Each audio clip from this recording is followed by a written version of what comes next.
You're listening to the John and Heidi Show. Now, featuring the wit and wisdom of Dan Ferris. Okay, dudes, let's walk this sucker. On Sunny 93.3. It's the John and Heidi Show bonus hour with Dan Ferris. Good day to you. It's a Monday, Dan. How you doing? Well, not too shabby. How's your weekend there, kids? Good. Right? Busy. It's been good. You know, we've been... Everything rocking and rolling in Smallville. Get to see my brother. Always. Got to see the Beatles. I mean, it was a great weekend. Got to see my brother. Got to see the Beatles. I know. What? I know. His brother's 50th birthday. My brother turned 50. And then as far as I know, the Beatles was broke Saturday. up. The Beatles broke up, but the Beatles tribute band Yesterday. Oh. Amazing. Oh. So, yeah. And our friend Leanne was also performing out Yeah, at Grand Falls, so we watched her perform. It was a fun Saturday weekend. night. I know Leanne. She threatened to hit me with a spoon one day. Oh, yeah. She did. I was at the table when that happened, so it's Kidding. good. In fact, she wasn't kidding. No, she was not. So I did, in fact, shut up and sit down immediately. Good old Leanne. It's almost like for a moment we were married. Good time. Good times. All right, fantastic. This is a huge day, and why there aren't parades and everything else is beyond me, because it really is a momentous day in the United States of America. This is Victory over Japan Day, Yeah, VJ Day. Yeah. where Japan goes, yeah, you know what? I think We give up.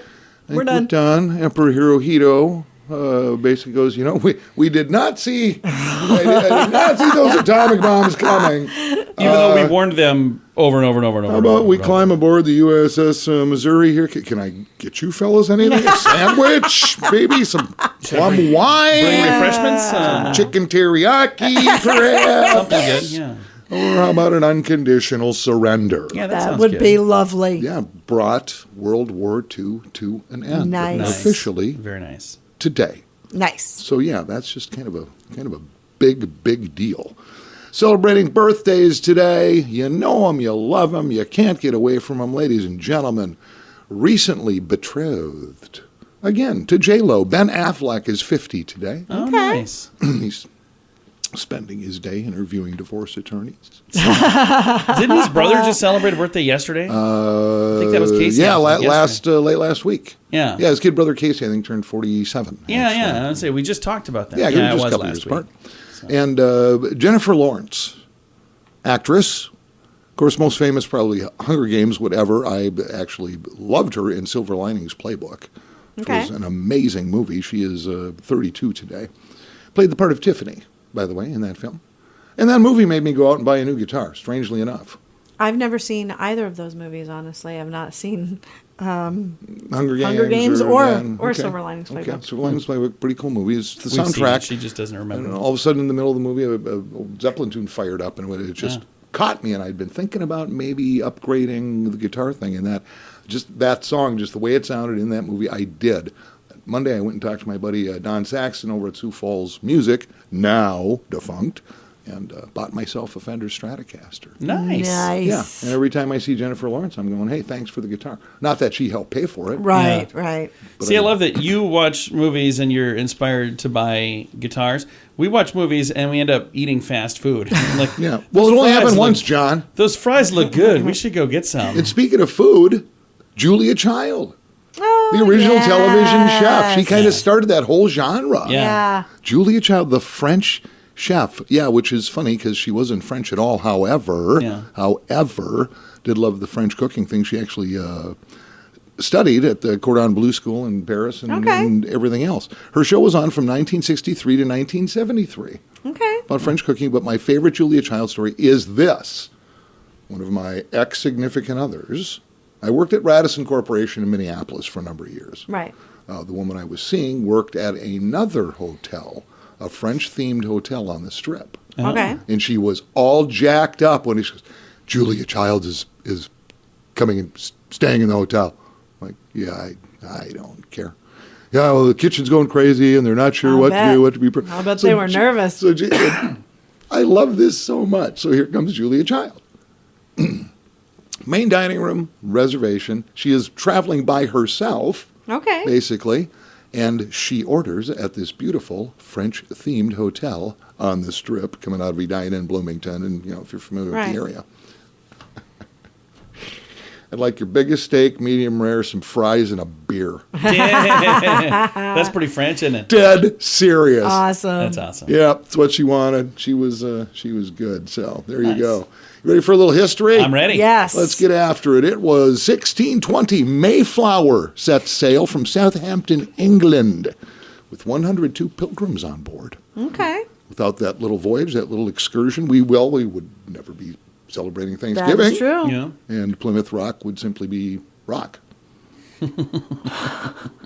1939, American musical fantasy film starring Judy Garland, Ray Bolger, Jack Haley, Burt Lahr, Billy Burke, Margaret Hamilton. And a dog, too. And a little dog named Toto premieres at Grauman's Chinese Theater in Hollywood, Wizard of Oz. That movie has always creeped me out. I I always do liked not it. care for that I love it. film. It I think it's became a great. huge deal when I was a Ute because there were 3 television networks. We could usually get 2 Right. of them in at our house. And they played it a lot. No, they started doing it. It was a once-a-year television event, The Wizard of Oz. Have you ever And watched me and that? my brothers, we would stoke up for the weekend because it would be on a Sunday night, and it was a huge deal. Did you do the Pink Floyd thing?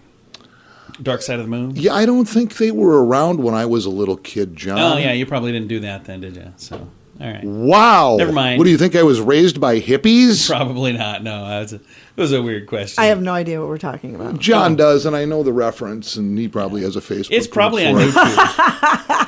I'll see if I can find it on YouTube. This If I can, I'll share will it. hit a little closer to your psychedelic delusions, though. It was this day in 1969. Woodstock kicks off. There you go. The Rock and Roll Festival, it was insane. Woodstock Festival gets rolling in Bethel, New York on Max Yasgar's dairy farm. No one's still really clear whether Max even knew that was going on. He's still wandering around somewhere with a pitchfork going, what?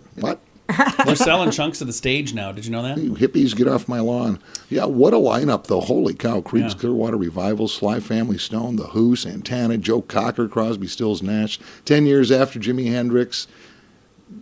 And strangely enough, Sha-Na-Na, Yeah. which I just love. It's like, Yeah. by the way, here's Sha-Na. Yeah, I did an interview with them about being on that.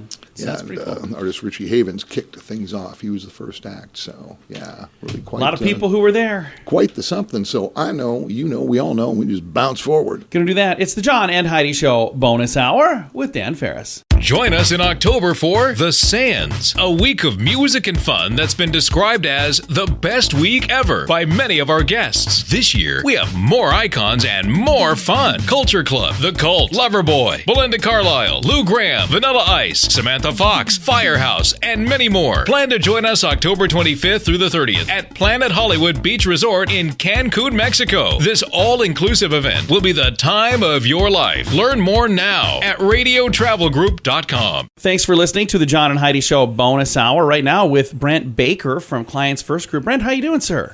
Very well today. I'm excited to visit with you. The ever-changing real estate market, like it's changing all the time. So I love having you come in because we can kind of chat about different things happening in the real estate market.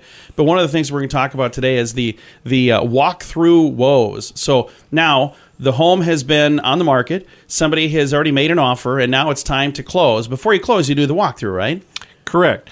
We always encourage people to do that, and it's not uncommon that people will do the walkthrough just before the closing.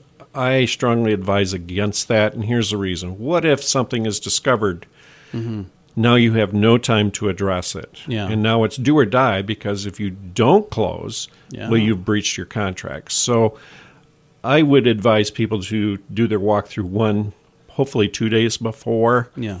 So that those things that come up have some time to be negotiated. And What kind of things typically come up when you're talking about things that might come up? well, sometimes there's damage from moving out. Oh, okay. So you might see damage to a door or a door frame or the corner, when they move the furniture around the corner. And sometimes there's just stuff that wasn't seen when it was filled with furniture. And it does look different. If you've got a bunch of furniture in there and then there's like wear patterns in the floor, you don't notice it till the furniture's gone, do you? Right. But you can't really complain about wear patterns in floors because that's in the visible part of the Yeah. floor. It's just more obvious. But If they move it and there's like a blood stain under the bed, that might be a... then you've got cause for concern. And there's a body outline that wasn't there before. Yeah. But going back just a little bit, the concern is if there was damage that wasn't there prior. So when you went through the house your first time and you said, yeah, let's write an offer on this, and you've negotiated, you've done your inspections, but now we're at the walkthrough, and now there's damage that was not there before. Yeah. Okay, if you wait to the last minute, you're kind of stuck with that. Yeah. I mean, you can say, we're not going to close, but now you've breached your contract, and that seller is free to go to somebody else, or you just lose all your leverage to negotiate. Give yourself a little bit of time to fix things. And one of the other things that I'm looking at some of the info that we have here, what stays and what goes, because I know that could be an issue too, where people assume that they're going to leave this thing at the house, but then when they get there, they realize, oh, wait, that's gone. I thought that was staying. So one way to make sure that doesn't become a problem is probably have conversation or have it in writing, right? Correct. So we have what is called a personal property bill of sale. And in there, we walk through, it's list if the stove and the refrigerator type of thing. But occasionally there's other accessory items that are left or negotiated as a part of the sale price. So it's very common, probably 99% of the time, that the kitchen appliances will stay. Washer and dryer, not so much. Or maybe it's a different washer and dryer. And this has happened to me. I still remember this. I got doing the walkthrough, and Mrs. Buyer turns to me and said, something different here. There's something different. And it was a few days later that she recognized it's a different washer and dryer than what we agreed to. Oh, yeah. So, little lessons that you learn along the way. Bathroom mirrors typically always stay, but I remember listing a house one time, and the chandeliers were quite remarkable. Yeah. And so I said to the seller, your parents built this house. Are there, some value to you as far as the history of this? And she said, it all fits together. Yeah. I'm going to leave it. So we wrote in there that these specifically wrote in there that the chandeliers would stay. Yeah. Even though they're attached and you assume. Yeah. Just so because of the people know. history of the home. Yeah. And sometimes it's negotiated. What about the basketball hoop that's portable on the side of the driveway? Yeah. There might be some things in the backyard. So it's always advisable to have that in writing. Yeah. And then when you go to the closing, to have that list along. So everybody knows. Everybody knows. And sometimes mistakes happen. Yeah. The sellers are moving out and family is helping them, and family doesn't know that certain items are going to stay, and this has happened too. Yeah. And so somewhere in a truck is an item that was supposed to stay with the house. Oh, yeah. Sometimes there are things that are left behind that are not supposed to be. Cleanliness is another thing where you show up and what is all this junk that's here? I thought this was going to be hauled away, because that can be an issue with walkthrough woes too, can't it? I had this a couple years ago where they left some unwanted furniture, and of course the buyer was obviously angry and should be, because now they had to load it up, haul it away, and pay the landfill fee. Yeah. If you went out to my pickup right now, you would see many containers of paint left by a previous homeowner. And it's not uncommon that you leave, what you just painted in the bedrooms. Yeah. I mean, why wouldn't you? Yeah. You're not going to use it somewhere else. Sure. But there's so many cans here. This has to be at least more than one family's worth of stuff. The whole neighborhood's paint collection. It's amazing. I'm sure when I get to the site today, they're going to go, closing out a paint store? And then the last thing on the list that I have here is talking about key fobs and keys and combinations and all of that. That could also be something that could be a walkthrough woe, couldn't it? So traditionally, people have brought their keys and garage door openers to the closing. My advice for that is leave the extra keys and garage door openers on the kitchen counter. Buyers are coming out with this packet of stuff. Yeah. Their arms are full. They only need one key to get in the house, and then they have access to everything there. Yeah, they just don't need all of that stuff. Sellers, and sometimes sellers have already moved away. Yeah. We're closing one this afternoon. Seller has been gone for 2 weeks. Yeah. So he gave me all his garage door openers and keys. I'm going to leave them laying And on his the paint. Oh, that may be someone else. That's somebody else, yeah. He actually got rid of all of his. But Okay. We're going to leave all that on the counter. Nice. And that way it's dealt with and nobody has extraneous stuff at the closing. If somebody listening is going, hey, I'm in the process of thinking about maybe listing my home, I'd like to sell a home, I absolutely recommend Brent. How do they get a hold of you, Brent? You can contact me a couple of different ways. 605-310-0297 or Brent Baker at kw.com. Very nice. Brent, thanks for coming in. Thank you. Thank you for this time. Absolutely. Again, Brent Baker, and he's our realtor, and he should be your realtor as well. If you didn't catch his number and you have questions, call me. I'll get you in touch with him. Great dude. Thanks for listening to The John and Heidi Show. If you watch the news, you've probably heard about interest rate hikes and other financial factors that could make you a bit nervous. At BetterCreditCards.com, we continue our commitment to help you get a better credit card. On the website, BetterCreditCards.com, we have different kinds of credit cards, some with better points and perks, some designed to help you build your credit. Whatever stage of life you happen to be in, we want to help. Give yourself a little credit. BetterCreditCards.com. That's BetterCreditCards.com. And now stuff Dan finds interesting. Yeah. It is time for Stuff Dan Finds Interesting. Dan, what do you find interesting on this Monday? This is pretty random, kind of esoteric, kind of specialized here, and I was kind of shocked by this. You hear rumblings, and it always rears its ugly head every now and again. Student loans, and students are so much debt, and blah, blah, blah, blah, blah, blah, blah, blah. And I know that years ago I did go to college, and I paid my own way. I never got a, what do they call it, scholarship or something? Because frankly, I wasn't worthy. Yeah. So Me neither. Paid my own way. I know my daughter had a little bit of student debt, which she took care of my son, GI Bill, so yay, woo, earned every dime of that. But I was kind of stunned by this. I just did a thing with my attorney. Really, actually what I did, I turned over power of attorney to my daughter because she's a control freak. Also did, I don't know whether they call it your last will and testament. It's not like I've stacked up 20 previous. Yeah. Right. Anyway, took care of business and just thinking about attorney stuff. Paid my lawyer. Always glad to do it. Great guy. Absolutely love him. Morning, Arlie. Do you realize this just hit the waves here? A law degree from Columbia Law School, which is one of the premier law schools in the country. Yeah. It's Columbia. Now is clocking in at about $330,000. Wow. Holy cow. That's a 3-year law degree. Yeah, Oh my one good gosh. case, though, one really good case, they're going to pay that off. I suppose maybe. No. With some of Oh these my schools, gosh. it's just absolutely incredible. New York University School of Law, estimated annual cost, $109,000 a year. So again, over $300,000. Lord. Yeah. Harvard and Stanford, $107,000 a year Wow. for their law school. University of Chicago coming up, estimate this upcoming school year, $106,000 a year. Georgetown, $103,000 Holy a cow. year for a law degree. Yeah. Yeah, that's insane. Holy moly. But there is such a lawyer shortage. Oh, man, I'm killing me over here. You're going to kill me making me laugh, Dan. Where would I find an attorney? Holy cow. The law school of USD, that is a pretty good law legit, school. fairly accredited law school.